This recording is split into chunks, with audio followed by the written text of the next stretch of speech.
The exercise of the visualizing faculty keeps your mind in order and attracts to you the things you need to make life more enjoyable in an orderly way. If you train yourself in practice of deliberately picturing your desire and carefully examining it, you will soon find that your thought and desires come and proceed in more orderly procession than ever before. Having reached a state of ordered mentality, you are no longer in a constant state of mental hurry. Hurry is fear, and consequently destructive. In other words, when your understanding grasps the power to visualize your heart's desire and hold it with your will, it attracts to you all things requisite to the fulfillment of that picture by the harmonious vibrations of the law of attraction. You realize that since order is heaven's first law, and visualization places things in their natural element, then it must be a heavenly thing to visualize. Everyone visualizes, whether they know it or not. Visualizing is the great secret of success. The conscious use of this great power attracts to you greatly multiplied resources, intensifies your wisdom, and enables you to make use of advantages which you formerly failed to recognize. We now fly through the air, not because anyone has been able to change the laws of nature, but because the inventor of the flying machine learned how to apply nature's laws, and by making orderly use of them produced the desired result. So far as natural forces are concerned, nothing has changed since the beginning. There were no airplanes in the year one, because those of that generation could not conceive the idea as a practical working possibility. It has not yet been done, was the argument, and it cannot be done. Yet the laws and materials for practical flying machines existed then as now. Troward tells us that the great lesson he learned from the airplane and wireless telegraphy is the triumph of principle over precedent, and the working of an idea to its logical conclusion in spite of accumulated testimony of all past experience.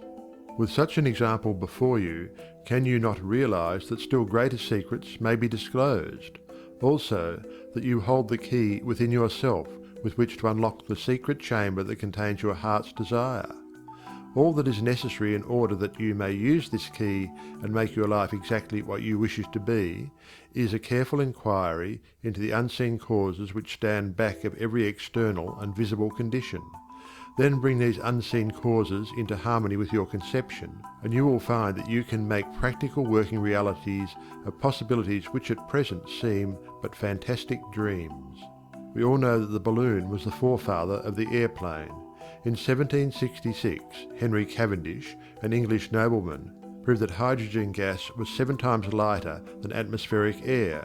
From that discovery, the balloon came into existence, and from the ordinary balloon, the dirigible, a cigar-shaped airship, was evolved. Study of aeronautics and the laws of aerial locomotion of birds and projectiles led to the belief that mechanism could be evolved by which heavier-than-air machines could be made to travel from place to place, and remain in the air by the maintenance of great speed which would overcome by propulsive force the ordinary law of gravitation. Professor Langley of Washington, who developed much of the theory which others afterwards improved, was subjected to much derision when he sent a model airplane up, only to have it bury its nose in the muddy waters of the Potomac. But the Wright brothers, who experimented in the latter part of the 19th century, realized the possibility of travelling through the air in a machine that had no gas bag. They saw themselves enjoying this mode of transportation with great facility. It is said that one of the brothers would tell the other, when their varied experiments did not turn out as they expected, "It's all right, brother, I can see myself riding in that machine, and it travels easily and steadily." Those Wright brothers knew what they wanted, and kept their pictures constantly before them. In visualizing, or making a mental picture, you are not endeavoring to change the laws of nature. You are fulfilling them. Your object in visualizing is to bring things into regular order both mentally and physically. When you realize that this method of employing the creative power brings your desires, one after another, into practical material accomplishment, your confidence in a mysterious but unfailing law of attraction, which has its central power station in the very heart of your word picture, becomes supreme.